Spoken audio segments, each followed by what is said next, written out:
le circuit de la batterie et le circuit du chargeur ne sont pas toujours les mêmes.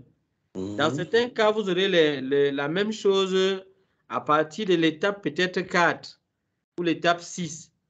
Mais peut-être pour les étapes 1, 2, 3, 4, ce n'est pas la même chose. Donc ça, c'est un élément que je vais vous expliquer dans d'autres cours qu'on fera plus tard. Et vous allez comprendre les différents circuits que peuvent prendre le chargeur ou la batterie. Parce que c'est souvent ça embrouille pour certaines personnes. Ici, ils ne comprennent pas pourquoi ils mettent le chargeur, ça donne, et ils mettent la batterie, ça ne donne pas. Mais ils se demandent que ce n'est pas la même chose, ce n'est pas la même route. Non, ils n'ont pas la même route. Ils n'ont pas la même route. C'est un peu comme si tu as un rendez-vous avec ton ami, vous devez vous retrouver à un endroit. Toi, tu arrives, lui n'arrive pas.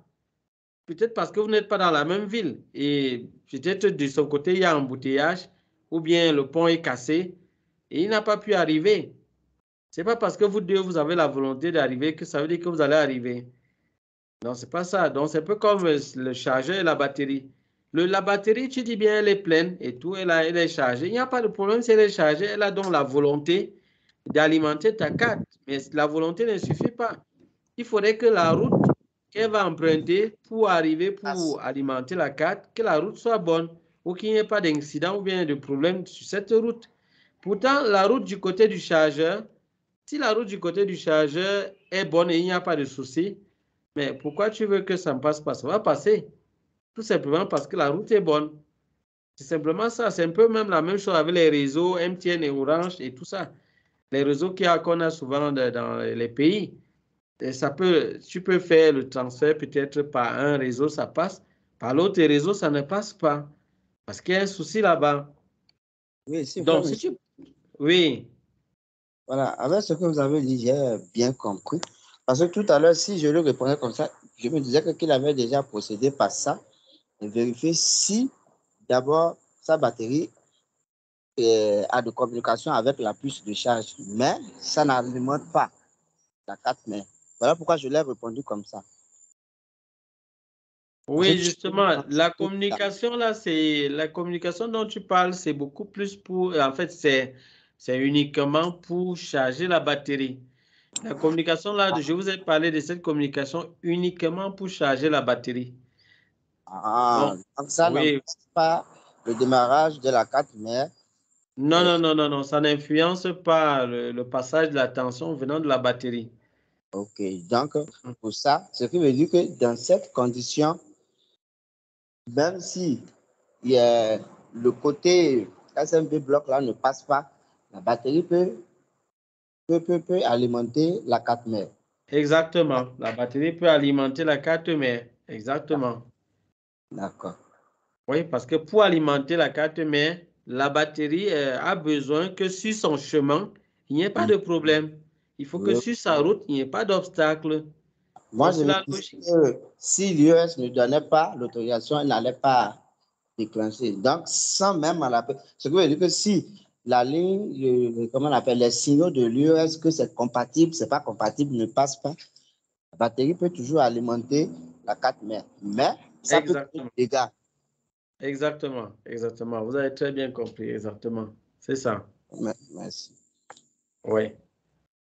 Donc, si tu mets le chargeur, ça passe, et tu mets la batterie, ça ne passe pas, ça veut dire qu'il y a un problème dans la ligne de la batterie. Donc là, déjà, la déduction est claire et nette. Tu n'as pas besoin d'être un magicien ou un sorcier ou je ne sais pas qui, ou un savant pour comprendre ça. Tu n'as pas besoin, ça n'a pas besoin de trop réfléchir. Si, Évidemment, évidemment, monsieur. On va pas être un magicien pour savoir ça. Si ça passe pas, la déduction est parfaite. oui.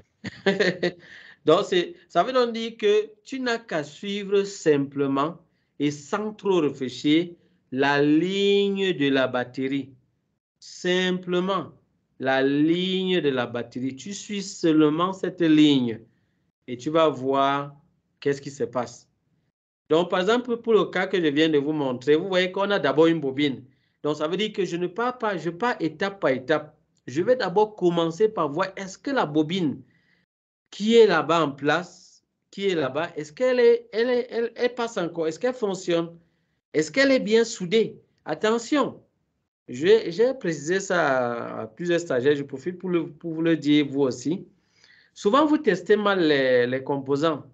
Du moins, vous testez sans savoir qu'un composant, vous pouvez regarder la tension à l'entrée, tension à la sortie. Vous voyez, ça passe. Mais pourtant, vous branchez et la carte ne s'en donne pas. Pourquoi ça arrive? Parfois, il y a des moments où la tension que vous êtes en train de vérifier en sortie, en réalité, le composant, lui, il n'est plus bien soudé sur la carte mère. C'est vous qui croyez qu'il est soudé. Mais la piste qui est en bas, le contact n'est plus bon. Ce qui fait que la tension ne peut pas passer. Donc, lorsque vous voyez une bobine comme ça, vous voyez une bobine qui est placée là, rassurez-vous qu'elle est bien soudée sur la carte mère. Et si vous doutez, renforcez la soudure. Prenez de l'étain, renforcez, tout simplement. Renforcez. Cette semaine-ci, les stagiaires qui sont ici ont dépanné une carte mère comme ça. Et la semaine dernière, un autre stagiaire qui est à Douala a dépanné une carte mère rien qu'en faisant cette soudure-là. C'était une bobine. La bobine d'un côté, quand il regardait 19 volts, il voyait de l'autre côté 19 volts. Mais il était surpris que la tension n'arrivait pas toujours. Ça n'avançait plus. Mais il se demandait que, mais qu'est-ce qui se passe?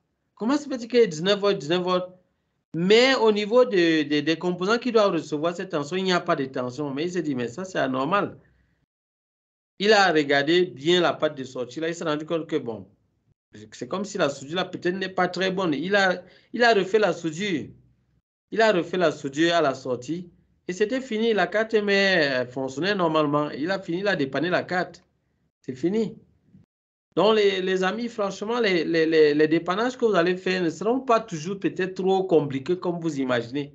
Ce n'est pas parce que je vous montre toutes ces connaissances, tout ça, que vous allez croire que tout ce que vous avez rencontré comme problème, ça sera des gros problèmes où il faudra tellement. Non, ce ne sera pas forcément des gros problèmes. Celui qui vient d'arriver, fermez le micro, s'il vous plaît. Donc, il faut donc regarder la ligne de la batterie. Premièrement, pour ce cas, ça c'est pas la carte mère que tu as à ton niveau. Ça c'est la carte mère, je suppose ici que c'est cette carte ici. Si c'est pour cette carte-ci qu'on a un problème au niveau de la ligne de la batterie, la première chose que cette personne fera, c'est vérifier la bobine. La bobine dont j'ai parlé tout à l'heure, c'est vérifier cette bobine. Se rassurer que est-ce que cette bobine est bonne? Est-ce que cette bobine-là fait passer le courant? S'il n'est pas sûr, si c'est dit peut-être qu'il peut avoir un problème de soudure, tu renforces la soudure. Tu renforces la soudure. Bon, si tu peux être sûr que la soudure est bonne, ça va. Mais si tu doutes, tu renforces. Maintenant, dès que tu fini de renforcer, c'est bien. Qu'est-ce que je dois faire? Bon, déjà, si tu ne veux pas perdre le temps pour renforcer, va directement à la sortie, à l'entrée de ce MOSFET. Voilà le MOSFET de la batterie ici, le voilà. Le voilà, le MOSFET de la batterie. Donc, je viens au niveau de ce MOSFET qui est le PQ702. Je regarde